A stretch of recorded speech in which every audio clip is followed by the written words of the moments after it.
What's going on, guys? Welcome back to my channel. This is going to be a special edition of new release review because every single movie I'm discussing is from Kino Lorber.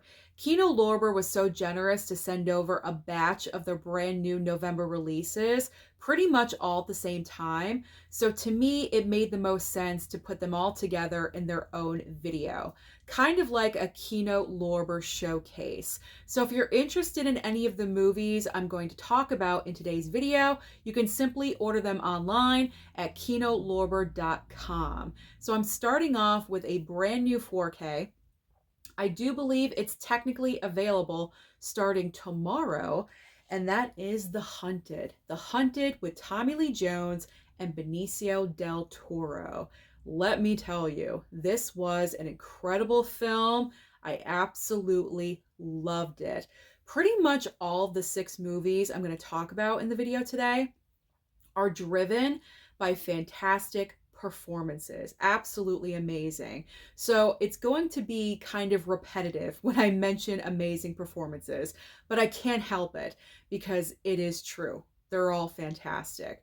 So the plot line of The Hunted, if you've never seen this movie, and this was a first time watch for me, actually all of these movies were a first time watch for myself.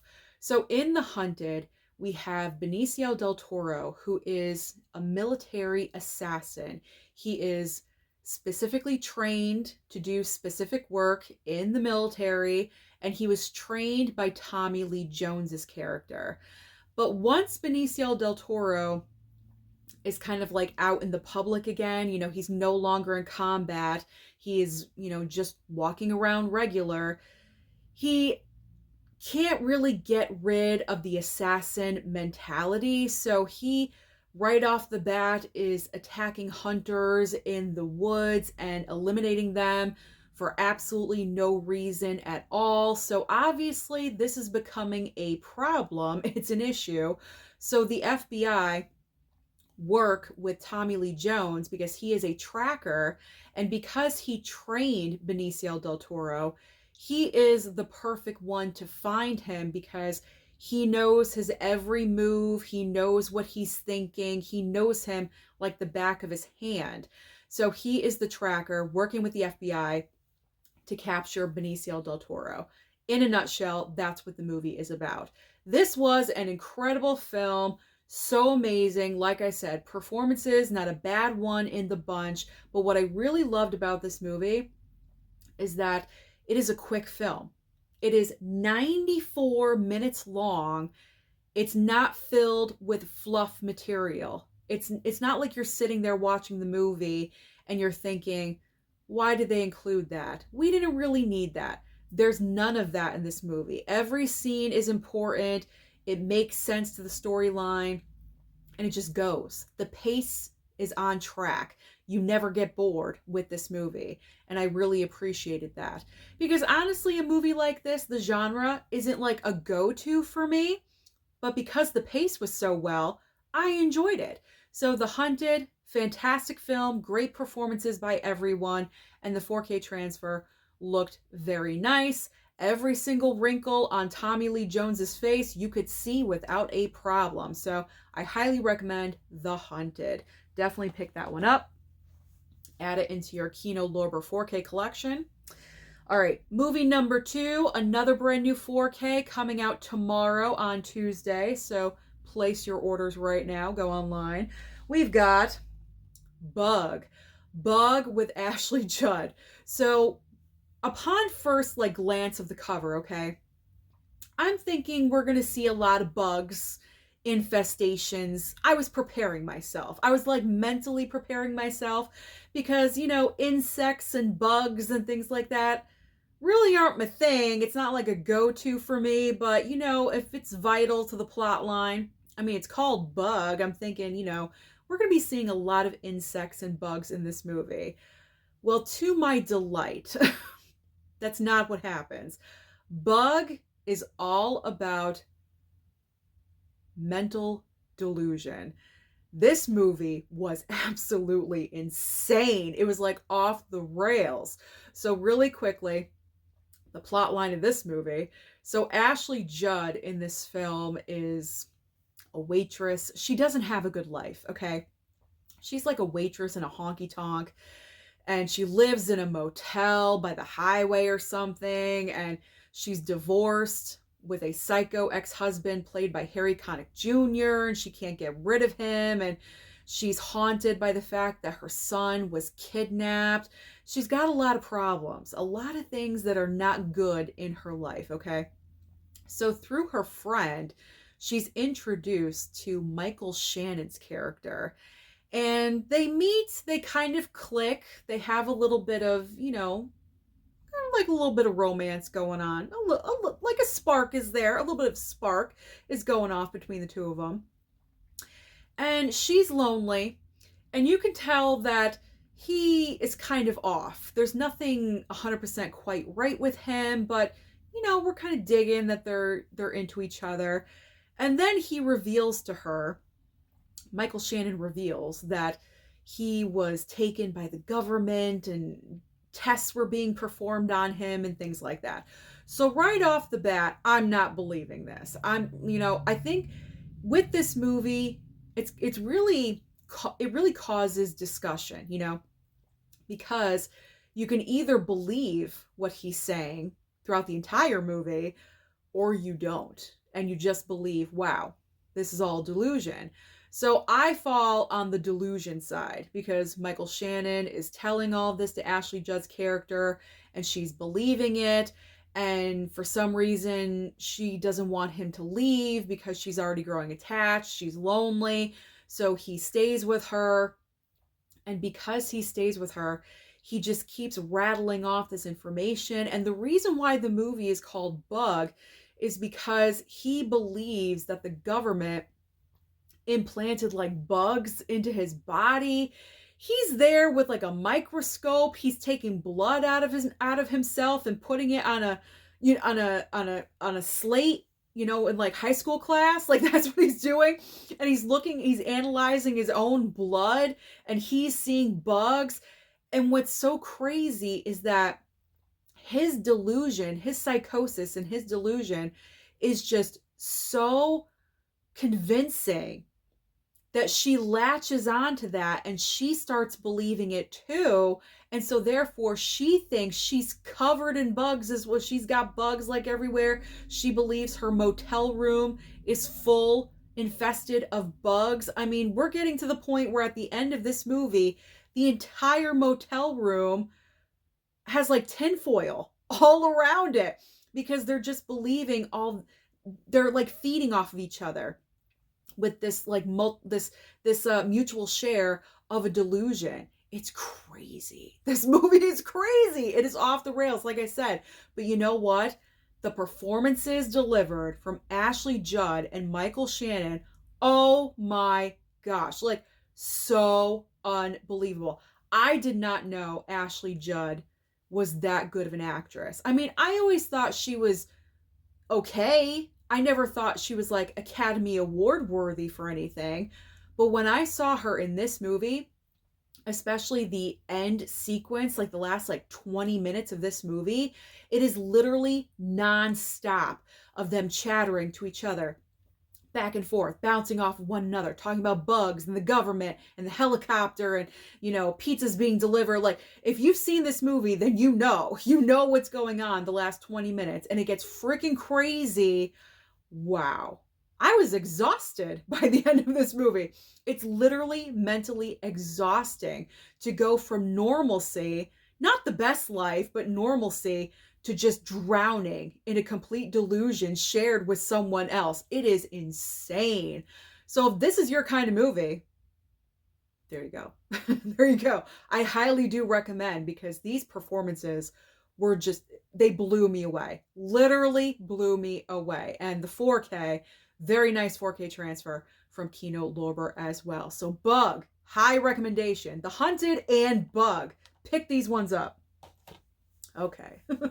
All right, now let's move on to a couple of brand new Blu-rays. So the first Blu-ray is called Harrison's Flowers.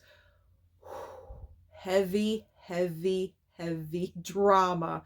Wow. So the plot line going on in this movie again, we're in a war scenario in this film, okay? So Andy McDowell and David Strathairn, did I say his name correctly? Yeah, David Strathairn. They are a married couple in this movie, and he is a photojournalist. She's also a journalist, although it's never clear exactly what she does in journalism, but he is a photojournalist. So he goes off for a job overseas covering a war, war scenario, what's going on. So he goes overseas, and she finds out like days after he's gone that apparently he died. Okay. I'm not spoiling anything. I'm sure the trailer revealed this, whatever. This is an older movie, 2000. Okay. So she finds this out. She does not believe that he is dead because she feels like if he was dead, she would feel something on the inside that he is gone. But because she's not feeling that, she feels in her gut that her husband is still alive. So Miss Andy McDowell she decides to go over to the war zone to find her husband. Like crazy. I mean, I don't know if I could do that. I don't know. Like, she really goes into very dangerous territory. When she goes over there, she is first in an extremely dangerous situation, but luckily enough, she comes across someone that she knows, another photojournalist that they're familiar with, who is played by Adrian Brody, by the way. So she runs into him and his crew because he's also over there documenting the war. And so they all decide to go to where she wants to go to locate her husband. And they're going right into the heart of like the worst part of the war, the worst city. Everyone should be evacuated. No one should be going near that city. And she's just gung-ho. Let's go. We're going right in there. Oh my gosh. I couldn't even imagine. Now, you would think this was a true story, and I almost thought that it was because actual dates were being flashed on the screen. It was like starting off in 1991 and then 1992, I believe. There was actual dates. So I'm like, is this based on a true story? Because I'm like, if this is based on a true story, this is absolutely incredible. Absolutely incredible. But I looked it up. It's not based on an actual couple. That was made up for the movie.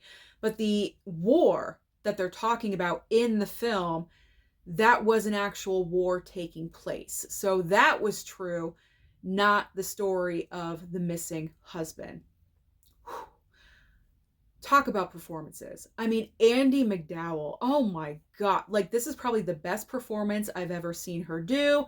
Absolutely incredible. You also have Brendan Gleeson in this movie, Adrian Brody, as I mentioned. There's also, who else? Gerard Butler. Gerard Butler is in this movie for only a little bit. He plays a very minor role in the movie, but this was probably a very early role in his career. There's also Elias Koteas. I'm probably butchering his name, but man, heavy, heavy drama.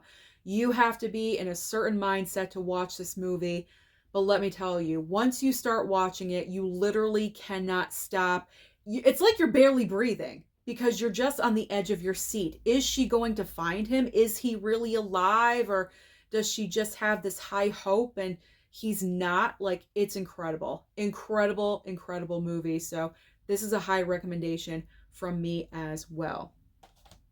Loved Harrison's Flowers. The next movie to talk about is the brand new Blu-ray of The Visitors. Now, this film stars an extremely young James Woods.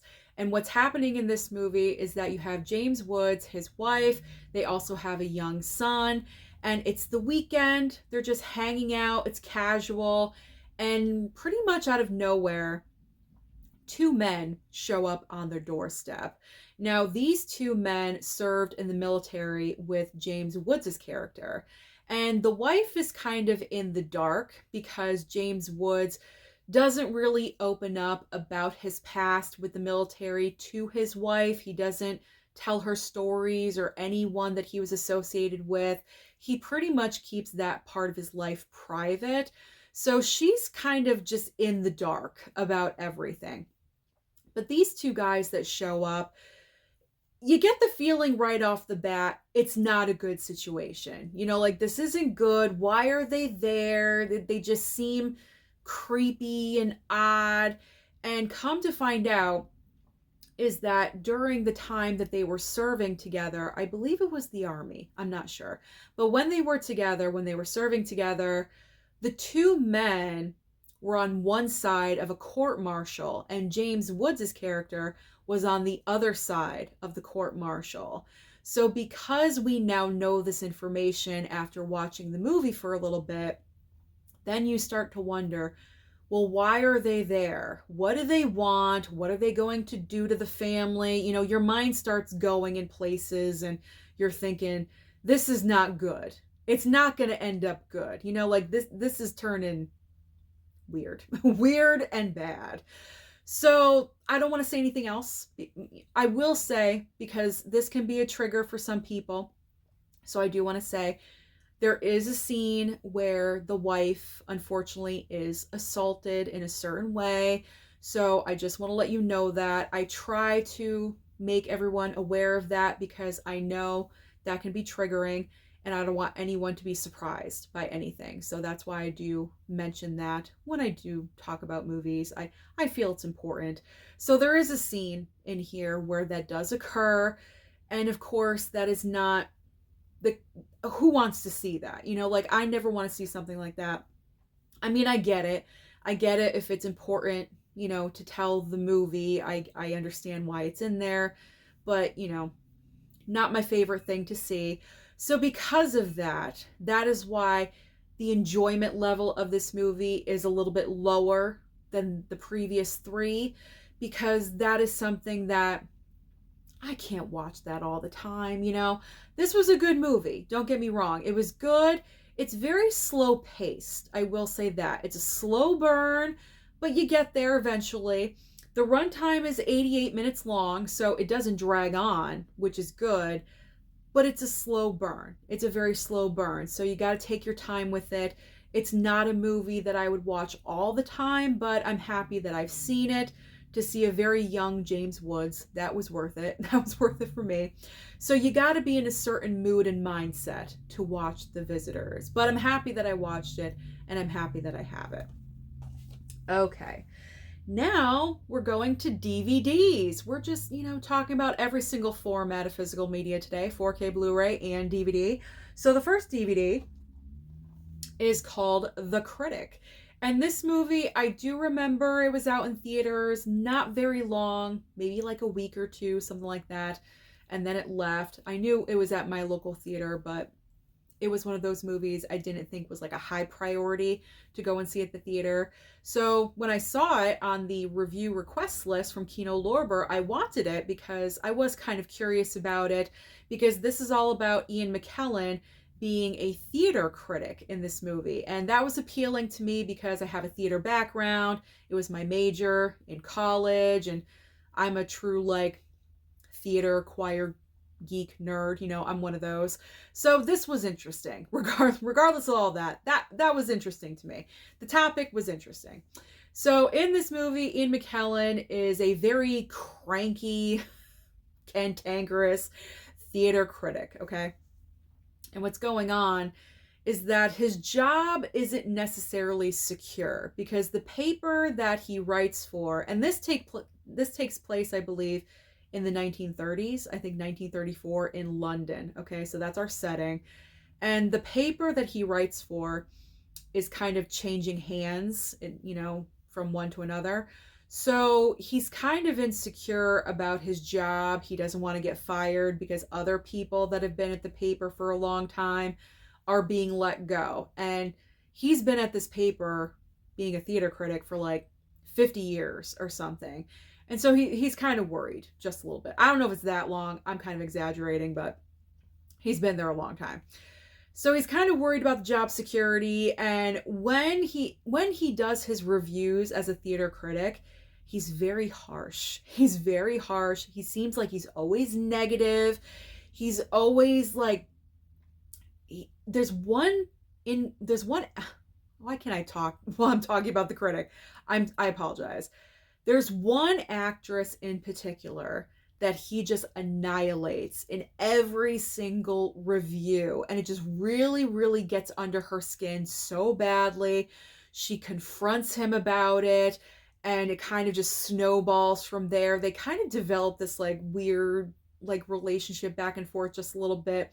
But this movie surprised me because I wasn't expecting what was in this movie. Like there's murder and there's blackmail, like there's just a whole bunch of seedy activity happening in this movie. So it was actually kind of refreshing. And when you have the iconic Ian McKellen in this movie, he just elevates it, you know, to another level. So it was fun. This one was a fun movie. It was a good one to watch. I enjoyed this one as well. So The Critic, I recommend if you're into theater, you know, you may want to check this one out. So just let you know about that. You may want to check out The Critic. I enjoyed. Surprisingly, I enjoyed. All right, the final movie that I'm talking about, thank goodness, because I'm tripping over my words yet again, as I always do. I know it's annoying, but I can't help it. I can't change it, unfortunately. Okay, we've got Coup, the DVD of Coup. So the premise in this movie is that there is a plague, I think in 1918. The Spanish flu, something like that. There's a plague. It's like their version of COVID, you know, like a plague is happening, an epidemic, whatever. So there is this very wealthy family isolated in their mansion on this island. There's other people that live on the island, you know, but they're not the only ones. They have other people, but they're not like right next to each other. They don't have neighbors. They have like a big, you know, a big property with tons of land and servants' quarters and all that. So this family is expecting a brand new chef, but what they do not realize is that Peter Sarsgaard here is a very mysterious grifter, and he knocks out the guy, the original chef, and takes his place because he wants a better life for himself. And so I think he knows that this chef is going to a ritzy mansion to work. And so he replaces him. Unbeknownst to the family, this grifter arrives, and very slowly over time, well, not too slowly, but over the course of the movie anyway. I mean, I don't know the time period of how long he's there for, but probably over a couple of months or so.